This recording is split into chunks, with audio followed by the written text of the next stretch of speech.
أعوذ بالله من الشيطان الرجيم. بسم الله الرحمن الرحيم. السلام عليكم ورحمة الله وبركاته. إن الحمد لله نحمده ونستعينه ونستغفره ونعوذ بالله من شرور أنفسنا ومن سيئات أعمالنا. من يهده الله فلا مضل له ومن يضلله فلا هادي له. أشهد أن لا إله إلا الله وحده لا شريك له وأشهد أن محمدا عبده ورسوله. Alhamdulillah, segala puji marilah kita panjatkan kehadirat Allah Subhanahu wa taala yang telah memberikan kepada kita sebesar-besar nikmat, mulai dari nikmat kesehatan badan kita, nikmat keluangan waktu kita, dan yang paling agung, yang paling besar adalah nikmat keislaman dan keimanan dalam hati kita, sehingga pada subuh ini Allah masih menggerakkan diri kita untuk melaksanakan sholat subuh berjamaah di Masjid Ar-Rahman ini. Shalawat dan salam selalu kita haturkan kepada junjungan kita, Rasul hasanah kita Nabi Muhammad sallallahu alaihi wasallam, kepada seluruh keluarganya, para sahabatnya, para tabi'in, para tabi'ut tabi'in, dan semoga kita semua menjadi pengikut beliau sampai hari kebangkitan kelak. Amin. Jamaah sholat subuh rahimani wa rahimakumullah. Insyaallah pada kesempatan kali ini kita masih melanjutkan bahasan dari kitab Ad-Da' wad Dawa karangan dari Ibnu Qayyim al-Jauzi rahimahullahu taala. Kita masih membahas akibat-akibat penyakit-penyakit yang ditimbulkan oleh kemaksiatan.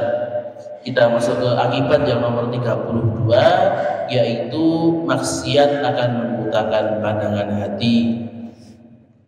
Maka Ibnu Qayyim menuliskan bahwa di antara dampak maksiat adalah membutakan pandangan hati, memadamkan cahayanya, menutup jalan-jalan ilmu, serta menutupi sumber-sumber hidayah.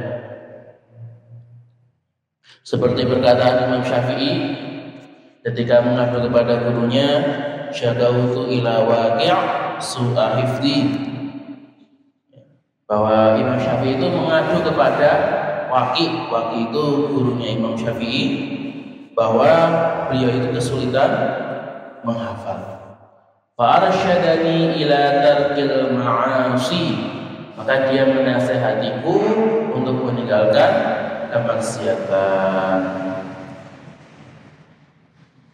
Min fa'idnal ilma nurun, bahwa dia mengatakan bahwa ilmu itu adalah cahaya. Wa nurullahi la yuhda li'asin, dan cahaya Allah itu tidak akan diberikan kepada orang-orang yang bermaksiat. Maka cahaya dan hidayah Allah itu adalah seperti panduan bagi kita. Ketika kita menjalani hidup di dunia ini, itu seperti menjelajahi labirin, di mana setiap sudutnya, setiap kelokannya itu ada jebakan yang menanti. Bahwa nanti ada yang bisa menjerumuskan kita ke dalam kesesatan, ada yang menjerumuskan kita ke dalam syubhat, ada yang bisa masukkan kita ke dalam neraka. Dan satu-satunya yang bisa membimbing kita supaya selamat dari jebakan-jebakan tersebut hingga akhirnya sampai di tujuan kita, yaitu surga Jannatul Naim, adalah cahaya dan hidayah Allah. Maka orang yang bermaksiat, maka cahayanya akan semakin redup, cahayanya akan semakin mengecil. Semakin banyak maksiatnya akan semakin meredup, hingga akhirnya semakin redup sampai akhirnya mati sama sekali. Ketika cahaya hidayah ini sudah mati, maka seperti yang Allah firmankan dalam surat Al-Baqarah, summun bukmun umyun fahum la yarji'un. Maka mereka itu seperti orang yang sumun, yang tuli, bumun, yang bisu, omyun, dan yang buta. Jadi sudah, kalau orang itu sudah tuli dan buta, itu kan berarti sudah tidak bisa menangkap informasi sama sekali. Karena kalau kita biasanya menangkap informasi, kalau tidak dengan menggunakan mata, dengan menggunakan telinga. Ini kan kalau orang sudah buta, sudah tuli, ya itu sudah tidak bisa apa-apa. Maka ketika hati ini bertambah gelap, ya, semakin buruk, semakin jelek, maka akan terwujud, akan dibalas dengan balasan di alam barzah, bukan di hari kiamat. Sebagaimana sabda Nabi Sallallahu Alaihi Wasallam, sungguhnya kubur-kubur itu penuh dengan kegelapan bagi penghuninya. Lalu Allah meneranginya karena doaku kepada mereka. Kemudian pada hari kiamat Allah juga akan membangkitkan seseorang sesuai dengan keadaan hatinya. Kalau orang yang hatinya itu bagus, hatinya sehat, hatinya itu mudah menerima hidayah Allah, maka akan dibangkitkan dengan wajah yang ceria, wajah yang terang benderang. Abyadul wujuhun, wajahnya itu putih bercahaya. Sedangkan orang yang hatinya mati, jatuh ke dalam kegelapan, jatuh ke dalam kesesatan, maka Allah akan bangkitkan di hari kiamat dengan wajah yang hitam, yang gelap, yang penuh dengan kejelekan. Nah, inilah salah satu akibat dari orang-orang yang banyak bermaksiat. Jadi saling bertambah, saling berkaitan. Jadi orang yang semakin banyak maksiat, hatinya akan semakin buruk. Semakin buruk hatinya, akan semakin banyak bermaksiat. Gitu terus sampai kalau tidak dipotong nanti akan saling menguatkan. Kemudian kita masuk ke dalam akibat yang ke-33, yaitu maksiat akan mengecilkan dan menghinakan jiwa.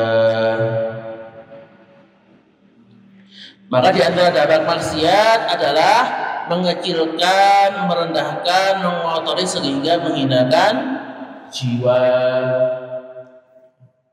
Karena jiwa kita, kemuliaan kita itu di sisi Allah itu dinilai dari ketakwaan kita. Inna akramakum indallahi atqakum.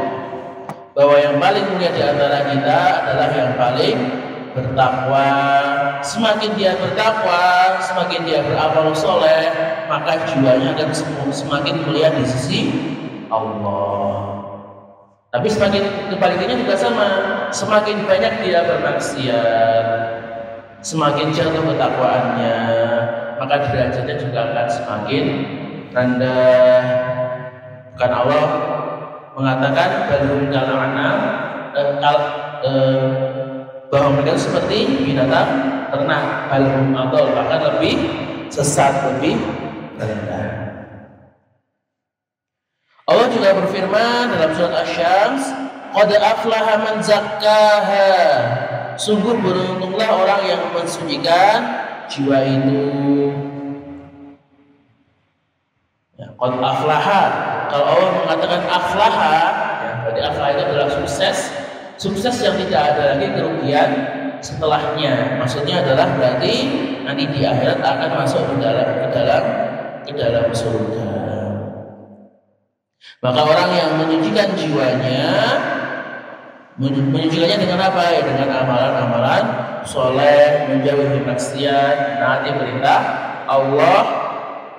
Maka dia orang yang akan aflaha, orang yang akan sukses, baik sukses di dunia maupun di akhirat. Tapi Allah juga mengatakan di ayat selanjutnya, wa qad khaba man dassaha. Sungguh merugilah orang yang mengotorinya. Maka mengotori dengan apa? Ya mengotori dengan kemaksiatan, dengan melanggar perintah Allah. Maka semakin dia banyak bermaksiat, jiwanya itu akan semakin kotor, jiwanya akan semakin buruk, akan semakin hina di hadapan Allah Subhanahu wa Ta'ala. Dan kalau sudah jiwanya itu hina, jiwanya itu jatuh, jiwanya terkotori oleh dosa-dosa, ya nanti akan khoba, akan merugi, akan celaka, baik celaka di dunia maupun di akhirat. Ya kalau celaka di dunia, mulai dari hilangnya berkah Allah, tidak lagi bisa merasakan lezatnya ibadah, terkena banyak musibah dan berbagai macam hinaan yang lain. Kalau di akhirat, ya ancaman siksaan neraka jahanam. Syawah rahimani wa rahimakumullah. Ini kita masuk kepada akibat yang nomor 34, yaitu maksiat menjadikan pelakunya itu berada di dalam tawanan syaitan dan penjara syahwat. Nah, ini biasanya kalau orang yang itu banyak bermaksiat, ya, karena kan kita tahu bahwa maksiat itu enak ya. Yang namanya maksiat itu adalah sesuatu yang enak, sesuatu yang orang suka. Bahkan saking sukanya orang itu rela untuk mengeluarkan banyak uang untuk bermaksiat. Beda sama ibadah ya.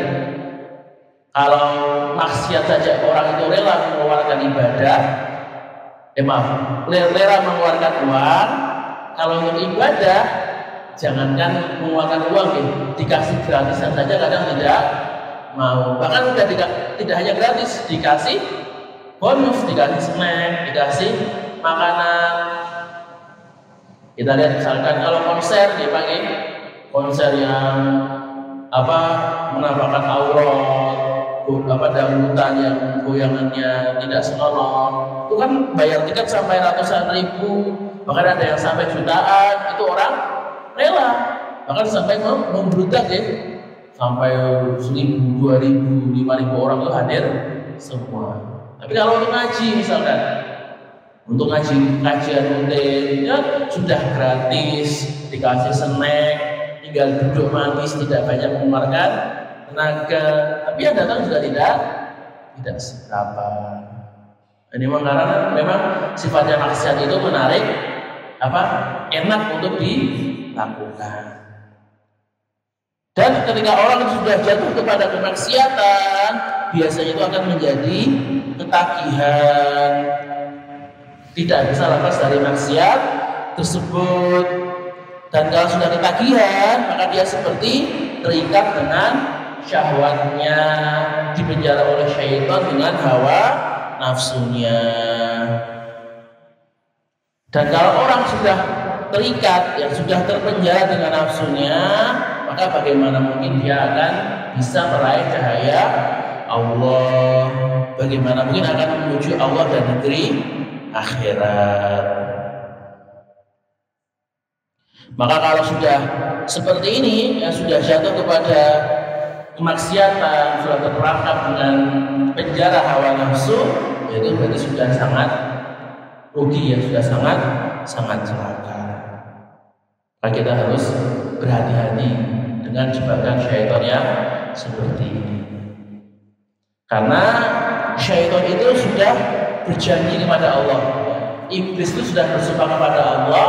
Ketika diusir oleh Allah dari surga, maka iblis bersumpah, akan aku goda manusia, akan aku datangi mereka dari depan, dari belakang, dari kanan, dari kiri, bahkan dari atas, dari bawah. Dari segala penjuru, iblis dan syaitan itu akan selalu berusaha menggoda kita 7 hari 24 jam, tidak pernah berhenti, tidak pernah beristirahat. Maka dalam sebuah hadis disebutkan syaitan itu adalah seperti serigala bagi manusia. Jadi kita itu seperti kambing, gembalaan. Kalau orang Kristen, kalau Kristen kan saya bilang domba-domba yang tersesat. Ya. Jadi kita itu seperti kambing, sedangkan iblis itu adalah serigala yang berusaha memburu kita. Sedangkan Allah itu adalah penggembala yang selalu menjaga kita dari segala tersebut. Maka kalau kambing itu semakin dekat ke penggembalanya, semakin dekat ke penjaganya, maka akan semakin aman dari terkaman serigala. Karena serigala tidak mungkin memangsa kambing yang dijaga oleh penggembalanya. Nanti bisa ditembak. Tapi ketika kambing itu menjauh dari penggembalanya, jalan-jalan sendiri, keluar dari peternakan, ya, maka akan menjadi mangsa yang empuk bagi serigala tersebut. Nah, maka ini adalah perumpamaan yang pas bagi kita, bahwa kalau kita ingin selamat dari terkaman syaitan, dari godaan syaitan, maka adalah kita semakin mendekatkan diri kita kepada Allah Subhanahu wa Ta'ala dengan ibadah kita, dengan amal soleh kita, dengan keimanan kita. Kalau kita menjauh dari Allah dengan kemaksiatan kita, kemudian Allah menjauh dari kita sehingga kita terlepas dari lindungan Allah, maka ya tadi kita itu seperti kambing yang lepas, yang akan menjadi mangsa yang mudah bagi syaitan-syaitan yang menggoda kita. Akhirnya ketika kita tergoda oleh syaitan, jatuh ke dalam lubang kesesatan, bid'ah, kemusyrikan, dan dosa-dosa yang lainnya. Jamaah rahimani wa rahimakumullah, mungkin cukup sekian yang bisa saya sampaikan pada pagi hari ini. Jika ada salah kata, maka datangnya dari diri saya sendiri dan saya mohon maaf sebesar-besarnya. Dan jika ada kebenaran, maka datangnya dari Allah Subhanahu wa Ta'ala, dan semoga Allah selalu menambahkan kebenaran dalam hidup kita. Bila taufiq wal hidayah, wal inayah, mohon wal falah min yasturun, wastaghfirul khairat. Assalamualaikum